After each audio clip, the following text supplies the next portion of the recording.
Hi everybody, welcome to another episode of Batavia High School Bass Fishing. Today we're going to do something a little different. I'm going to do a vlog, and we are hosting a casting clinic that's going to be followed with a little tournament. If you would please hit the subscribe button down on the bottom part of the screen, I'd really appreciate it. The more subscribers we can get, the more things we can bring to you guys. So right now we're kind of doing the pre-registration. People are coming in to register, and this is where they're paying. I'm going to walk into the cafeteria so you guys can see what's going on in here.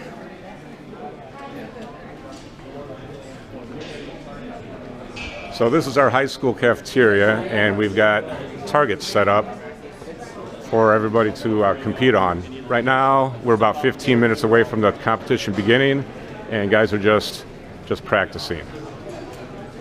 We'll check back in later and show you how things are going.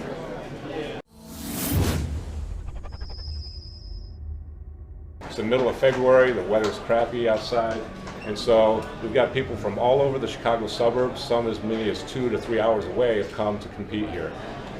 Come on in, I'm going to show you how this is all going to work. So we've got 10 targets set up of varying difficulties, different lengths. You can see that there's basically like a dartboard, and the closer to the center you get, the more points you score. It's as simple as that. We'd like to thank one of our sponsors, is Mystery Tackle Box, for donating 3 of their boxes. So in the high school division, we will give trophies for 1st through 5. And the middle school division will be the top 3. The high school winner will also receive a Lew's rod. I would like to thank our other sponsor, Lew's Tackle. Lew's has donated some Mach 1 rod and reel combinations, and the winner of this tournament is going to get their choice between a bait caster or a spinning Mach 1 combo, and then we're going to raffle off 5 other rods.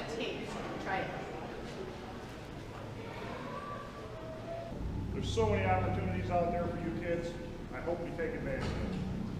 Whether you want to go on a tournament fish, whether you want to be in the industry as a salesman or a representative, or maybe a lure designer or a reel designer, right? There's a lot of avenues you guys can take. So it's not limited to just fishing. Okay? That's just a bonus to you. So today we're going to talk about flipping and pitching, kind of what this clinic's all about. First, I want to talk a little bit about the equipment I use. I use a 7 to 7.5 foot medium heavy with a fast tip rod for most of my pitching. I use a longer, stiffer rod for flipping. I'll kind of get into 2 different techniques. You want a fast tip because you want to be able to set that lure down quiet. That's the whole advantage of flipping and pitching. You get to a spooky fish or a fish that's kind of hiding up under a dock, this technique gives you the advantage of getting the lure low to the water, keep it low, and get back into places where maybe your competition can't get you. Okay? The reels I use are usually 7 to 1. I like to use a fast reel when I'm flipping and pitching because it's all about delivering the lure and getting it back. Delivering it and getting it back. I'm not going to pitch out there underneath the dock. I'm not going to throw that thing underneath the dock and sit there and jig it for 20 minutes. I'm going to bounce it twice, maybe reel it up to the next dock post, bounce it twice, get it back in my hand, get it out there again, get it to the next target. Okay? So it's not a technique where you're going to drag or, keep the lure in one place for a very long time. So with pitching, the grip on the rod, I'm left-handed, so a right-handed reel works out fantastic for me. You want to start with your lure somewhere between the reel and 6 inches up, okay? We're not grabbing the lure, we're just laying the lure in our hand. The rod handle wants to go on the outside of your arm. The reason being, you want to get that rod down to the water. If you got it in here, you got to catch your arm, you're going to catch your shirt. So you get that rod handle out, cock your wrist a little bit, get that rod tip down. The whole deal with pitching and flipping is where you start your lure, is where that lure is going to finish. It's like throwing a ball. How many times have you guys been out throwing a baseball, throwing a football? What's your coach tell you? Follow through. finish that throw. Same thing with casting. You start out with a basic pendulum, feel where that G is. You want to let that thing go at the bottom of your swing ball, right there. Okay? If you let it go too late, it's going to go up in the air. Big splash. If you let it go too early, you're going to be picking out backlash out of the reel. I know because a really good friend of mine had to deal with that. I will never do that. Professional overruns once in a while, but never back. All right. So we're just laying that lure on our hand, getting that rod in position, and dragging that thing off. Okay? At the bottom of that swing, you just want to release your thumb. It's no different than casting. You still have to have that trained thumb. You still have to let that line right against your thumb, or let your thumb right against the edge of the spool so you don't overrun the reel. But then right at the end of the cast, it's really hard to see. Right at the end of the cast, tip of your rod comes up just a little bit. Just flick it just a little bit. What that does, this jig will be going out there. As soon as you flick it, it'll stop. Just dead stop right in midair. Just drop it in the water. You can drop that lure in there with barely a swirl. So the advantage of pitching is it's quiet. You keep that lure low. You can get back underneath dock posts, overhanging branches.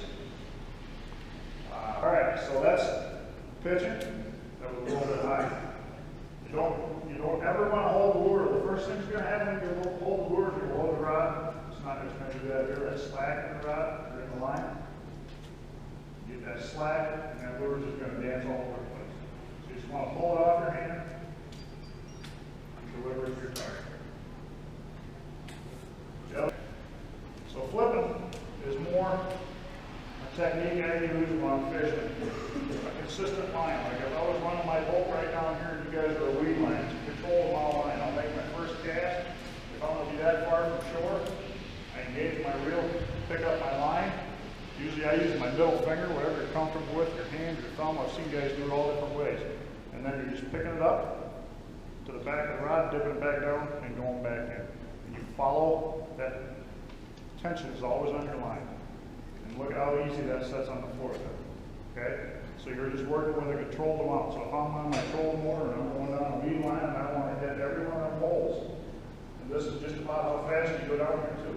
You're just getting in between branches, in between weeds, showing it to a number of different fish. It's a great technique in heavy cover. Say weed lines, overhanging trees, cut banks. Then you guys ever fish the rivers? You know, the river comes up in the spring, you cut that bank back, and there might be that much room that you can get your lure into. Flipping is a great opportunity for you to get that lure back there. If you're trying to hold in current and try to pitch, a lot of times, if you're going in current and you're trying to control the boat, you're not really focused on what you're doing. If you're flipping, everything's right here. You got 100% control of that 12 feet of line or whatever you're fishing away from the boat. Okay? So for a $10 fee, the participants were able to come in, and most participants got about 15 to 20 minutes of practice time at the targets, and then they got to listen to Doug instruct on the proper ways to flip and pitch. Once they got that instruction, they were able to go back to these targets and practice over and over. Now, I did tell them which targets were laid out for the high school event and which targets were laid out for the middle school and younger event, so they could practice on every single target. And as you can see, some people spent more time on certain targets than others. But by and large, I would say the average participant got at least 50 casts to a target between the pre-practice before the clinic and the post-practice after the clinic. So during this event, the students got a lot of time to really practice and hone their skills. Plus, Doug and some other coaches were walking around that could help the students if they needed help on their casting.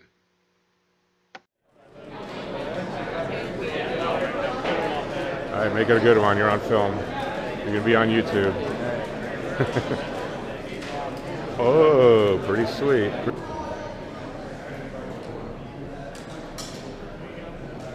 So everybody gets 2 practice casts. Is that your second practice? Okay, so now he gets 2 casts. The better of the 2 scorers will count. So that first one is short of the target, so that doesn't count. So this is his last cast, and looks like he got a 40 points on that, right?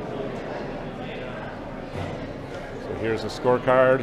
He's gotten a 40 and a 40 on targets 3 and 5. You can see the targets get a little bit harder as we go.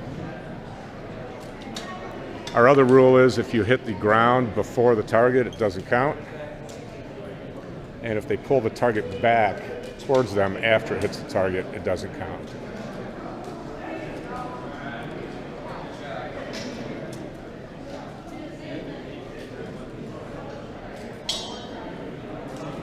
So that's a 30, right?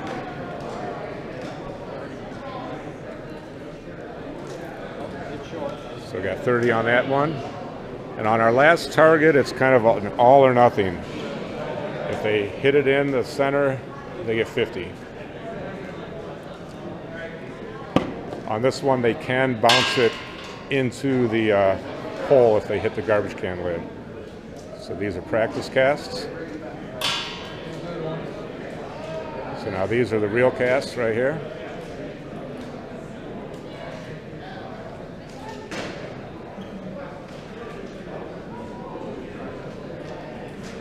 Close.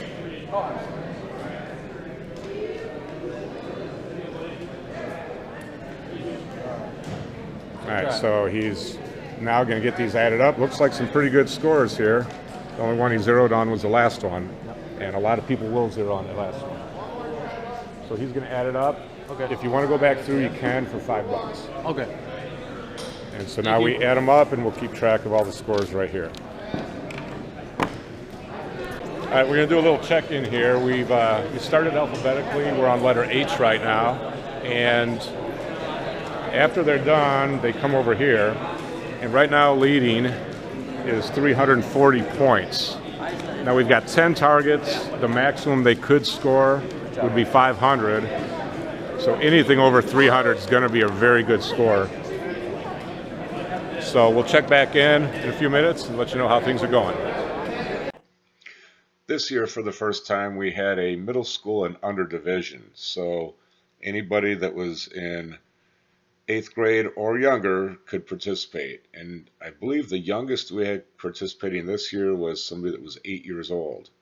So we had a new division, and we had quite a few kids come out and compete in that new division, which I think was really a good thing for them and a good way to recruit future fishermen for your high school team.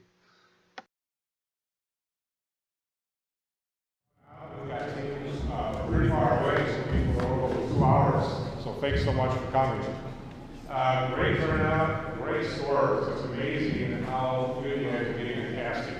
And again, the more you practice, the better you're going to get. So, without any further ado, the middle school and younger first, and we give trophies to the top 3. All right, in 3rd place is William Weber.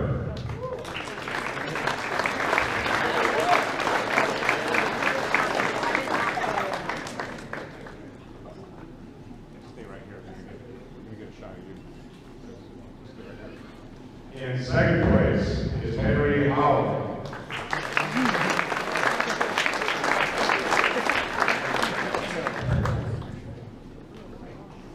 And in 1st place is Ben Pureward.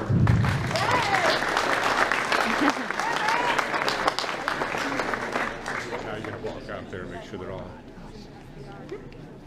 So guys, stand right here for the video. Congratulations to all 3 of you. Very good job by all the middle school and younger kids. Great job.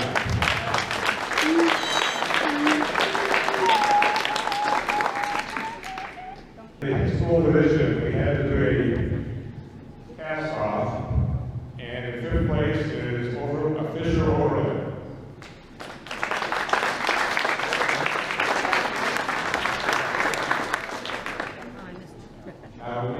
We had 10 targets. The most you could score would be 500 points. We had 50 on every target. And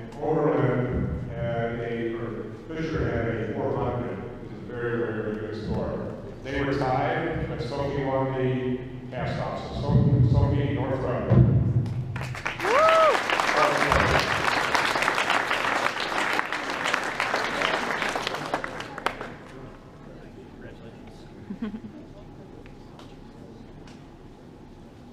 And in third place, with a score of 4-10, Nick Whiteman.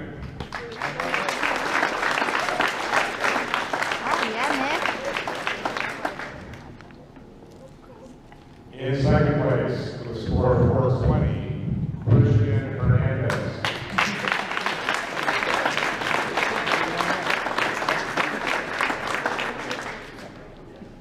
And in first place, not only winning first place with 440 points, but also winning his choice of a loose rod reel combination. He can choose a spinning or a bait caster, is Aaron Michaels.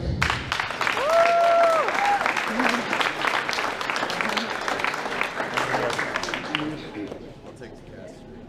Okay. Go ahead and stand over there and walk out and get him. Oh, yes.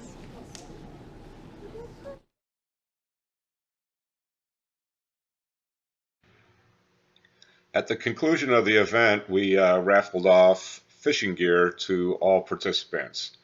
Anybody that participated, their name went into a hat, and we drew out of the hat to get the winners. I'd like to thank again our two sponsors, Mystery Tackle Box. We raffled off 3 tackle boxes, and Lou's fishing gear. We had 5 combinations, rod and reel combinations, that were raffled off. In addition to that, we had lots of Lou's stickers. We had several bags of soft plastics that we raffled off. We had some Lou's fishing line. We had a few other odds and ends things that people could win. So basically, I believe close to 60 things were given out. At this point, we're raffling off the Lou's rod and reel combinations. And there's the first winner, one of our under high school age fishermen. So these are the 5 Lou's rods being raffled right here. And again, they had a choice between a spinning and a bait caster. And I believe that's the final of the Lou's raffle. And then here's a picture of the winners of those.